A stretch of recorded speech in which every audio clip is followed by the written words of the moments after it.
Figure find 10p minus कोटार। Find 10p minus कोटार, तो आपको निकालना है 10p माइनस कोटार का क्या वैल्यू है। फिगर में दो साइड्स का लेंथ दिया हुआ है 12 सेंटीमीटर एंड 13 सेंटीमीटर। ये जो साइड है ये तो हाइपोटेन्यूज है, आपको पता ही है। यहाँ पर 90 डिग्री एंगल मैक्स फिक्स किया हुआ है, तो इसका ऑपोजिट वाला हाइपोटेन्यूज होगा। अब ये परपेंडिकुलर होगा या बेस होगा, ये किस एंगल के रिस्पेक्ट में हम ट्रिग्नोमेट्रिकल रेशियो को ले रहे हैं उसके अकॉर्डिंग ये परपेंडिकुलर बनेगा या बेस बनेगा, ये डिसाइड करेंगे। हमारा क्वेश्चन जो है 10p माइनस कोटार पूछा है, तो late us draw a right triangle. हालांकि ये बुक में दिया हुआ राइट ट्रायंगल, लेकिन एक रफली यूज कर लेते हैं हम लोग। ये P पॉइंट है, ये Q पॉइंट है और ये R पॉइंट है। ये जो एंगल है वो 90 डिग्री है। इसका लेंथ जो दिया हुआ है, इस साइड का लेंथ 12 सेंटीमीटर और इस साइड का लेंथ जो हाइपोटेन्यूज है 13 सेंटीमीटर दिया है। तो बच्चों हम 10p माइनस कोटार को निकालेंगे, तो 10p का मतलब क्या होता है, मतलब 10 जो ट्रिग्नोमेट्रिकल रेशियो, इसका डेफिनेशन क्या मैंने आपको बताया था। 10 का मतलब है परपेंडिकुलर बाय बेस। लेकिन ये जो 10 है हम किस एंगल के रिस्पेक्ट में कंसीडर कर रहे हैं, P। तो P हमारा एंगल कहाँ पर है, यहाँ पर है। जब हम इस ट्रिग्नोमेट्रिकल रेशियो मतलब 10 को P के रिस्पेक्ट में कंसीडर करते हैं, तो हमारा परपेंडिकुलर कौन सा बनेगा, QR। ये हमारा हो गया परपेंडिकुलर।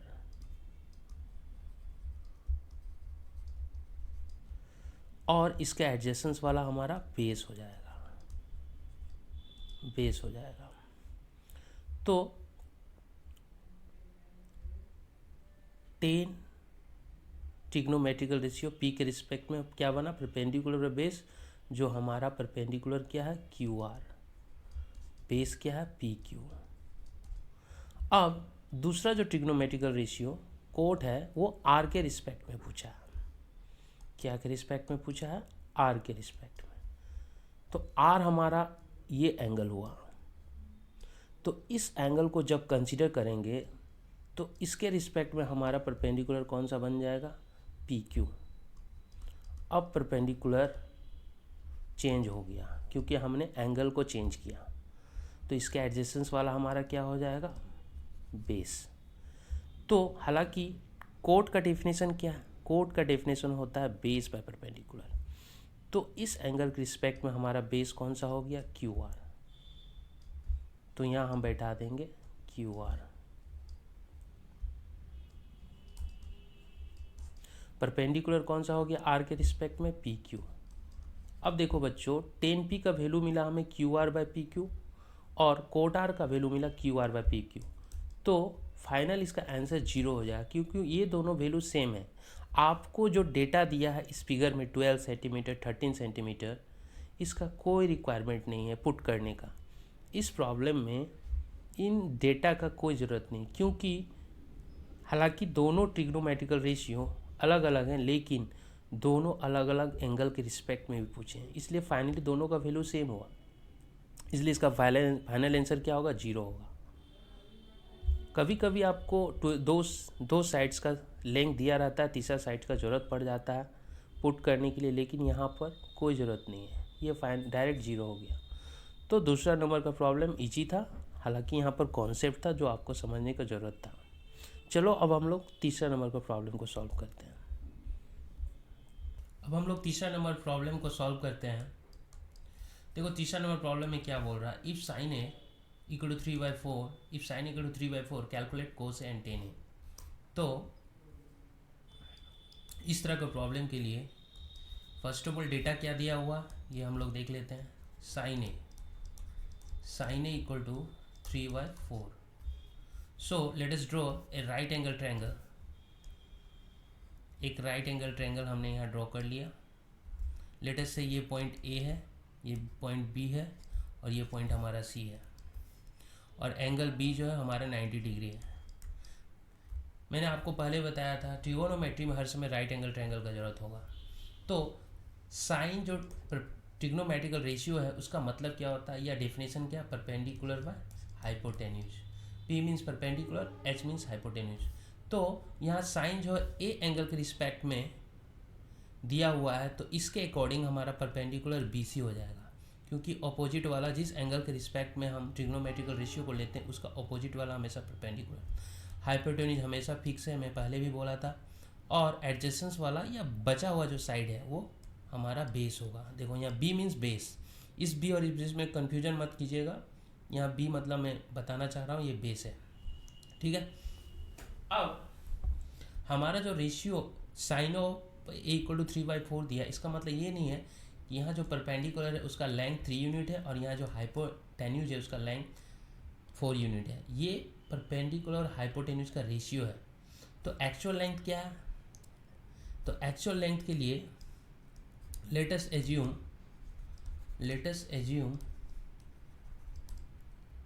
P = 3K। P मतलब BC = P = 3K and hypotenuse that is AC = H = 4K। K क्या है यहाँ पर, K हमारा यहाँ पर एक positive where K is a positive number. भाई K हमारा एक पॉजिटिव नंबर है, इसका मतलब क्या हो गया, बहुत लोगों को कन्फ्यूजन हो सकता है यार, अचानक K को 3 से मल्टीप्लाई कर दिए हैं और जो लेंथ है हमारा परपेंडिकुलर हाइपोटेन्यूज उसको K से मल्टीप्लाई करके हमने एज्यूम कर लिया, ऐसा क्यों। देखो जब हम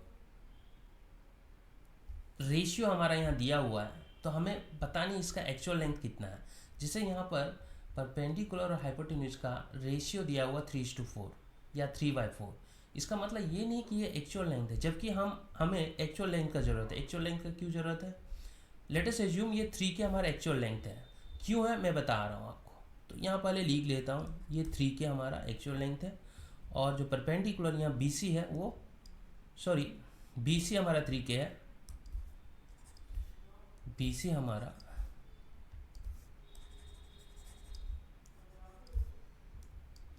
BC हमारा 3K है और AC हमारा 4K है, ठीक है। तो हमारा दो साइड मिल गया, हमें तीसरा साइड का भी ज़रूरत पड़ेगा। तो तीसरा साइड निकालने के लिए हमें एक्चुअल लेंथ का ज़रूरत पड़ रहा है, क्योंकि रेशियो से हम तीसरा साइड नहीं निकाल सकते। एक्चुअल लेंथ दिया रहेगा तभी हम तीसरा साइड निकाल सकते हैं। और तीसरा साइड निकालने का मैंने आपको बताया था पाइथागोरस थ्योरम। पाइथागोरस थ्योरम क्या कहता है, AC² = AB² + BC²। हमें यहाँ AB का ज़रूरत है तो AB = हम डायरेक्ट इस तरह लिख सकते हैं √AC² - BC²। हमारा AC का लेंथ कितना है, AC का लेंथ 4K² माइनस BC कितना दिया हुआ 3K², जो हमारा फाइनली कितना आएगा। देखो 4K² मतलब 16K² और माइनस 9K², जो हमारा आएगा 16 से 9 घट गया 7, √7K आएगा। K² आएगा तो रूट हटेगा तो रूट के साथ K² K निकलेगा, जबकि 7 के ऊपर अंडर पड़ जाएगा तो √7K यूनिट होगा ये हमारा। इसको भी हम लोग यूनिट बोल सकते हैं। ये सेंटीमीटर है या मीटर या हमें नहीं पता। तो हमारा जो बेस है वो कितना निकल गया, √7K, क्लियर। तो अब मैं यहाँ पर कहना चाह रहा हूँ कि K मतलब क्या है, और K पॉजिटिव नंबर है भाई, नेगेटिव नंबर नहीं। इसका मतलब क्या है, आपने एज्यूम कर लिया, मल्टीप्लाई कर दिया। तो मैं आपको बताना चाह रहा हूँ, लेट अस एज्यूम या लेट अस से A एक पर्सन है और B एक पर्सन है। A पर्सन का एज 20 ईयर्स है, ठीक है, और B पर्सन का एज 15 ईयर्स है। अगर मैं बोलूँ भाई A पर्सन और B पर्सन की एज का रेशियो कितना हो, तो आप बोलोगे 20:15, जो फाइनली हमारा 20/15 बोल कर 4 से इसको हम लोग, या 5 से 5 का 20, 5 या 15, 4/3 या 4:3 लिख सकते हैं। तो देखो इनिशियली हमने रेशियो को लिखा था 20:15, जो फाइनली कट कर 4, अब ये इससे ज़्यादा नहीं कटेगा। तो हम बोल सकते हैं ए पर्सन और बी पर्सन का एज का रेशियो या एज का अनुपात 4:3 है। लेकिन इस रेशियो से हम नहीं बोल सकते कि ए का एज 4 ईयर्स है और बी का एज 3 ईयर्स है। ये सिंप्लीफाइड फॉर्म है एज का या रेशियो का। रेशियो ए पर्सन और बी पर्सन की एज के रेशियो का सिंप्लीफाइड फॉर्म, मतलब इससे ज़्यादा और कट नहीं सकता हूँ। लेकिन एक्चुअल एज जो है ए और बी का क्या 4 ईयर्स और 3 ईयर्स है, नहीं। तो हमने क्या किया, जो एक्चुअल लेंथ था वो कट रहा था तो उसे काट कर मैंने सिंप्लीफाइड फॉर्म में लिखा 4:3। उसी तरह यहाँ पर जो लेंथ है दो साइड्स का, परपेंडिकुलर और हाइपोटेन्यूज का, ये सिंप्लीफाइड फॉर्म है, ये एक्चुअल लेंथ नहीं है। तो हमने यहाँ पर जो एक्चुअल एज था उसे किस यूनिट से काटा था, किस फैक्टर से काटा था, 5 से। 5 से एक बार इसे काटा 4 बार में, 5 से इसे एक बार काटा 3 बार में। तो कौन सा नंबर से कटा था, ये 5 से। ये जो एक्चुअल एज था वो 5 से कटा है, दोनों यूनिट, मतलब ये वाला भी और ये वाला भी। तो 5 से कटा। अगर मैं इसे फिर से मल्टीप्लाई कर दूँ 4 को 5 से और 3 को, तो एक्चुअल एज आ जाएगा ना। 5 को 4 से मल्टीप्लाई करो, 5 को 3 से मल्टीप्लाई करो तो 20 और 15 ईयर्स एज आ जाएगा, एक्चुअल एज। इसका मतलब क्या, के हमने जो एज्यूम किया था वो एक्चुअल वैल्यू पाने के लिए किया था। ये के वही वैल्यू है जिससे ये कटकर छोटा फॉर्म आया है, शॉर्टेस्ट फॉर्म आया है। रेशियो का जिस फैक्टर से या जिस वैल्यू से मैंने काटा वो के है यहाँ पर। क्लियर हो गया। और ये एक पॉजिटिव नंबर है। आपने बहुत बार कैलकुलेशन किया होगा, काटते हैं लेकिन गौर नहीं करते क्या है वो जिस नंबर से काट रहे हैं। बाद में वही कन्फ्यूजन कर देता हमें। होता क्या, के यहाँ पर, तो के यहाँ पर ये वही वैल्यू है 5। 5 क्या है, 5 से हमने काट कर इसे छोटा किया था। तो क्लियर हो गया। इसलिए हमने, इसका मतलब के से हम मल्टीप्लाई करेंगे तो ये एक्चुअल लेंथ निकल जाएगा, इसलिए 3k। फिर के से मल्टीप्लाई किया, क्योंकि दोनों को, ये दोनों रेशियो एक ही वैल्यू से कट कर आया होगा, तो वो कौन सा वैल्यू है, के। हालांकि अभी भी स्पष्ट नहीं है कि ये एक्चुअल लेंथ कितना है। जब के का वैल्यू हम कैलकुलेशन के टाइम निकाल लेंगे तब हमें पता चल जाएगा कि हाँ भाई एक्चुअल लेंथ कितना है। हालांकि इसका हमें इस प्रॉब्लम में ज़रूरत नहीं है, बस के को यूज किया हमने, रेशियो को रेशियो से काट देंगे, बस कहानी खत्म। जैसे कि तीसरा साइड हमें निकल गया, यहाँ ए बी मतलब बेस इक्वल √7/k। अब हमारा यहाँ पूछ क्या रहा, ये देखना है हमसे। यहाँ पूछ क्या रहा, देखो हमसे पूछ रहा, मैं यहाँ बता रहा हूँ, या इसे मैं थोड़ा सा इरेज कर देता हूँ। हमसे पूछ क्या रहा, हमसे पूछा है कोस ए। तो कोस ए का डेफिनेशन क्या है, बेस बाय हाइपोटेन्यूज। तो बेस हमारा क्या है, बेस हमने अभी जस्ट निकाला, बेस हमने √7k निकाला, √7k। हाइपोटेन्यूज कितना दिया हुआ, 4k। देखो यहाँ के कैंसिल हो गया, √7/4 आया आंसर हमारा। इसका आंसर आ गया कोस ए का। सिमिलरली अगर मैं आपको बोलूँ tan a का वैल्यू कितना होगा, तो tan a का डेफिनेशन क्या, परपेंडिकुलर बाय बेस। तो हमारा p कितना है, मतलब परपेंडिकुलर इस एंगल के रिस्पेक्ट में BC है, मतलब 3k है, 3k है। और हमारा बेस कितना है, एंगल A के रिस्पेक्ट में हमारा बेस BC हो, AB होगा, तो इसका वैल्यू कितना है, √7/k। ये हमने कहाँ से निकाला, पाइथागोरस थ्योरम अप्लाई करके। पाइथागोरस कहता है क्या है, राइट एंगल ट्रायंगल में कोई दो साइड दिया, तीसरा साइड हम निकाल सकते हैं। पाइथागोरस थ्योरम एक्चुअल क्या होता है, हाइपोटेन्यूज स्क्वायर, इसका स्क्वायर इक्वल टू ये दोनों के स्क्वायर के सम के इक्विवेलेंट होता है। ये जो side AC square equal to AB square plus BC square, तो वो जो मैथमेटिकल एक्सप्रेशन आएगा उसकी मदद से हम कोई भी एक साइड निकाल सकते हैं। दो साइड दिया रहना चाहिए और वो राइट एंगल ट्रायंगल होना चाहिए, ठीक है। तो यहाँ भी के कट गया तो हमारा कितना आ गया, 3/√7। तो tan a का वैल्यू हो गया 3/√7 और cos a का वैल्यू हो गया √7/4। यही हमारा आंसर हो गया। तो k का मतलब यहाँ समझ में आ गया कि k मैंने क्या क्यों एज्यूम किया था, और k का मतलब क्या, वो पॉजिटिव नंबर क्यों होता है। क्लियर हो गया आपको, ठीक है। नेक्स्ट प्रॉब्लम देखते हैं। देखो फोर्थ नंबर जो प्रॉब्लम है सेम 3 नंबर प्रॉब्लम की तरह है। देखो फोर्थ नंबर क्वेश्चंस में क्या बोल रहा, given 15 cot equal to 8 find sine A and sec A. तो हमारा दिया क्या हुआ डेटा, हमारा डेटा दिया हुआ 15 cot A is equal to 8। Clear. तो हम इसको इस तरह लिख सकते हैं, that is cot A is equal to 8/15 लिख सकते हैं ना।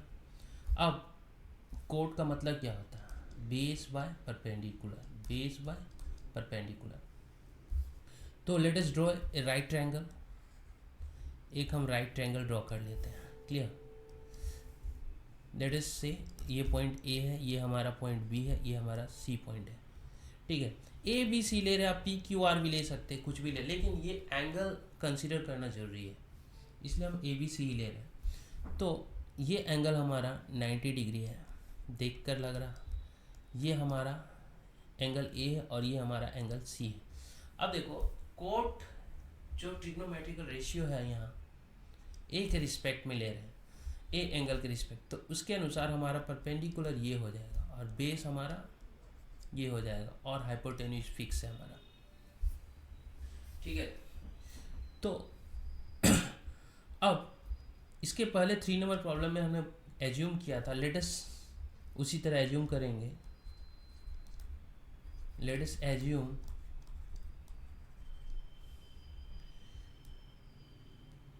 BC that is equal to perpendicular that is equal to 15K। clear। AB that is equal to base that is equal to 8K। clear। हमें देखो दो sides का length मिल गया। K क्या है, where K is a positive number, क्यों है मैंने आपको बता दिया है, where K is a positive number, positive number. Clear. अब राइटिंग उतना अच्छा बैठ नहीं रहा इसमें, लेकिन समझ में आना चाहिए। यहाँ मैथमेटिक्स पढ़ा जा रहा है, मैथ समझ में आना चाहिए। मैं स्पष्ट लिख नहीं पा रहा हूँ क्योंकि पेन टैब का यूज कर रहा हूँ, लेकिन अगर समझ में आ रहा तो कमेंट में बताइएगा, नहीं तो कोशिश करूँगा राइटिंग को और अच्छा करने। इसमें मेरा ज़्यादा प्रैक्टिस नहीं है, ज़्यादातर मैंने पेन और पेपर यूज करके ही पढ़ा है और पढ़ाया है। 2-3 दिन में कितना प्रैक्टिस होगा। खैर ठीक है, समझ में आना चाहिए मैथमेटिक्स। मैं जो पढ़ा रहा हूँ वो समझ में आ गया, वही बहुत बड़ा बात है। अब देखो हमसे पूछा क्या साइन है, तो साइन का मतलब क्या होता है, परपेंडिकुलर व हाइपोटेन्यूज। इसका मतलब हमें परपेंडिकुलर और बेस तो दिया, हाइपोटेन्यूज नहीं दिया था। हाइपोटेन्यूज निकालने के लिए हमें पाइथागोरस थ्योरम अप्लाई करना होगा। तो चलो पहले ही तीसरा साइड निकाल लेते हैं। देखो BC हमारा दिया हुआ 15K, ये 15K मैंने लिख दिया। AB हमारा दिया हुआ 8K, ये 8K लिख लिया। हमें इस साइड्स का ज़रूरत है, तो AC इक्वल टू क्या होगा, हम डायरेक्ट लिखते हैं पाइथागोरस थ्योरम को। अब बार बार एक्सप्रेशन लिखेंगे नहीं। AC इक्वल टू क्या लिख सकते हैं, AB square plus BC square, AB square plus BC square. तो AB का लेंथ कितना है, 8K स्क्वायर, BC का लेंथ कितना है, 15K स्क्वायर।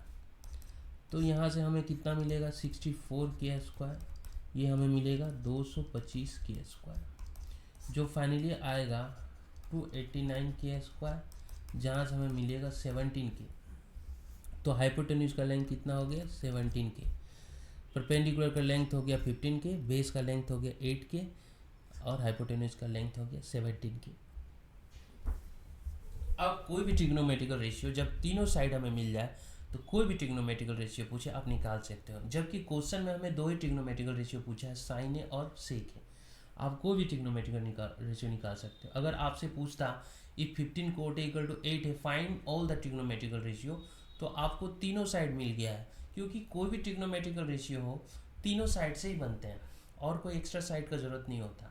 कभी परपेंडिकुलर बेस, कभी बेस हाइपोटेन्यूज, कभी हाइपोटेन्यूज बेस, या कभी बेस परपेंडिकुलर, बस ये तीनों साइड से ही सारा ट्रिग्नोमेट्रिकल रेशियो निकल जाएगा। हमें 2 साइड्स मैंने एज्यूम करके निकाला और तीसरा साइड पाइथागोरस थ्योरम से निकाल लिया, तो आप कोई भी निकाल सकते हो। के का एक्चुअल वैल्यू जानने का ज़रूरत नहीं, क्योंकि हम ट्रिग्नोमेट्रिकल रेशियो जब निकालेंगे तो रेशियो फॉर्मेट में होता है, वो कट जाएगा। जैसे कि देखो हमसे पूछा कि आप साइन ए, क्वेश्चंस में हमसे पूछा साइन ए, तो साइन ए का मतलब परपेंडिकुलर बाय हाइपोटेन्यूज होता है। परपेंडिकुलर कितना है हमारा 15 के, हाइपोटेन्यूज कितना निकाले 17 के कैंसिल हो गया, इसलिए हमें के का ज़रूरत नहीं है, के का एक्चुअल वैल्यू का ज़रूरत अभी फ़िलहाल नहीं है। क्लियर। अब से के पूछा है हमसे, से के पूछा है, तो से के पूछा है, तो से के क्या हो जाएगा, से के, सेक का मतलब क्या होता है, कोस का मतलब क्या होता है, बेस बाय हाइपोटेन्यूज। तो सेक जो होता है उसका रेसिप्रोकल होता है, तो हाइपोटेन्यूज बाय बेस हो जाएगा। तो हाइपोटेन्यूज हमने कितना निकाला 17 के, बेस कितना दिया, देखो बेस हमारा ए बी है, तो हमारा हो गया 8 के, तो के कैंसिल, तो कितना है 17/8। तो साइन का वैल्यू मिला 15/17 और सेक का वैल्यू मिला 17/8। यही हमारा आंसर हो गया। क्लियर। ठीक है, नेक्स्ट प्रॉब्लम सॉल्व करते हैं अब हम लोग। 5th number problem. देखो 5th नंबर में क्या बोला है हमें,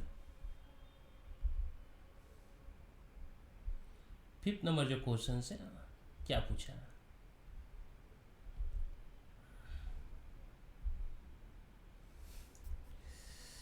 फिफ्थ नंबर क्वेश्चंस में देखो given sec equal to 13/12, calculate all the trigonometrical ratio. Given sec equal to sec theta, यहाँ थीटा बोला है, एंगल ए ना लेके थीटा लिया, कोई दिक्कत नहीं, कोई भी एंगल पूछे किस,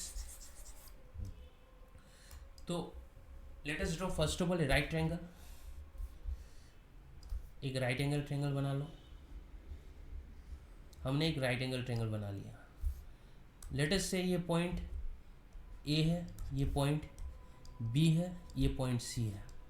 अब थीटा आप यहाँ मान के चलो या यहाँ मान के चलो, यहाँ नहीं मान सकते क्योंकि ये हमारा 90 डिग्री है। अब बोलो, देखो कभी कभी क्या होता है ना, एंगल अलग से दिया रहता है, वर्टिसेस अलग से दिया रहता है। जैसे यहाँ पर एंगल ए भी यहाँ बोल सकते हैं, इसे एंगल सी से बोल सकते हैं, और ये एंगल बी है। लेकिन जब अलग से कोई एंगल दिया तब यहाँ आप बोल सकते हैं लेट अस से दिस इज थीटा, या यहाँ बोल सकते थीटा, कोई एक जगह, कोई एक एक्यूट एंगल में, क्योंकि 90 डिग्री के एंगल में पूछेगा नहीं, क्योंकि 90 डिग्री एंगल में हमें डायरेक्ट वैल्यू मिल जाता है। तो थीटा, यहाँ थीटा आप या तो ए को कंसीडर कर लो या तो सी को कंसीडर कर लो। क्लियर। तो हम लोग थीटा जो है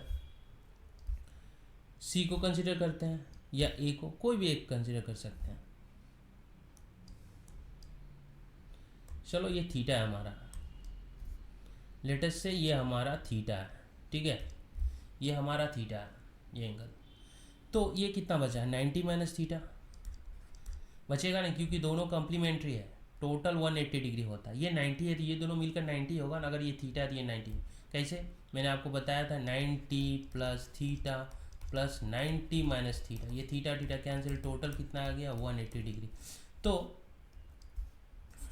इसका मतलब ये सही है। तो अब आपको करना क्या है, थीटा मैंने ले लिया, तो हमारा दिया क्या हुआ यहाँ पर सेक थीटा, हमारा दिया हुआ है sec theta, sec theta equal to 13/12। तो सेक का मतलब क्या होता है, हाइपोटेन्यूज बाय बेस, ये पहले जान लो। पहले डेफिनेशन क्या है, हाइपोटेन्यूज और बेस का रेशियो है। कोस होता है बेस बाय हाइपोटेन्यूज, तो कोस का रेसिप्रोकल सेक होता है। तो इसका मतलब है हाइपोटेन्यूज और बेस का रेशियो कितना दिया हुआ है हमारा 13/12, 13/12। ये एक्चुअल लेंथ नहीं है, क्यों है मैंने आपको बताया। तो एक्चुअल लेंथ कंसीडर कर लेते हैं, के मान के मल्टीप्लाई करके, के क्या है, एक पॉजिटिव नंबर है। तो चलो भाई पहले let us assume H equal to, अब देखो इस एंगल के रिस्पेक्ट में हम ट्रिग्नोमेट्रिकल रेशियो सेक थीटा को कंसीडर कर रहे हैं, तो इस एंगल के रिस्पेक्ट में हमारा परपेंडिकुलर ये वाला हो जाएगा ए बी, मतलब ये हमारा परपेंडिकुलर हो जाएगा, और ये जो इसका एडजेसेंस है ये हमारा बेस हो जाएगा, बड़ा सा बी लिख देता हूँ। तो ये तो फिक्स है, मैंने आपको पहले भी बताया। क्लियर। ये बी और ये बी में कन्फ्यूजन मत कीजिएगा, ये वर्टिसेस का है, बोलिएगा तो मैं इसे स्मॉल बी भी लिख सकता हूँ, लेकिन मैं इसे समझाने के लिए या तो इसको ब्रैकेट में लिख देता हूँ, ये बेस है। क्लियर। ये हमारा परपेंडिकुलर है, PER लिख देता हूँ, ये हमारा हाइपोटेन्यूज है HYP, ठीक है। अब तो H क्या होगा, let us assume H equal to, H मतलब 13K और base that is equal to BC, ठीक है। यहाँ पर लिख देते हैं हम, यहाँ हम लिख देते हैं H that is equal to AC, that is equal to AC is equal to 13K, B that is equal to BC equal to 12K। अब देखो दो साइड हमें मिल गया, तीसरा साइड निकाल सकते हैं। तीसरा साइड कौन सा जरूरत है हमें, AB। तो AB निकालने के लिए पाइथागोरस डायरेक्ट अप्लाई करते रहे। AB इक्वल टू क्या होगा, under root AC square minus BC square, clear. Minus ये क्यों, क्योंकि पाइथागोरस क्या कहता है, AC square equal to AB square plus BC square. Pythagoras हमें कहता है AC square that is hypotenuse square equal to perpendicular square plus base square.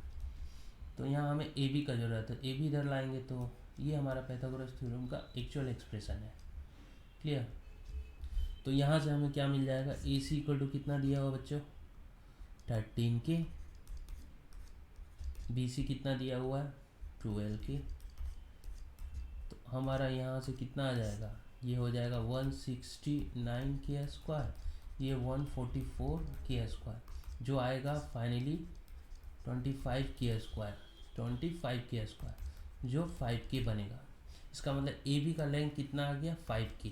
तो यहाँ हम लिख सकते हैं ये हमारा 5K है और ये हमारा कितना दिया हुआ था, या बोला हमने 12K, ये हमारा 13K। तीनों साइड्स का लेंथ हमें मिल गया, एक्चुअल लेंथ जो है K के फॉर्म में।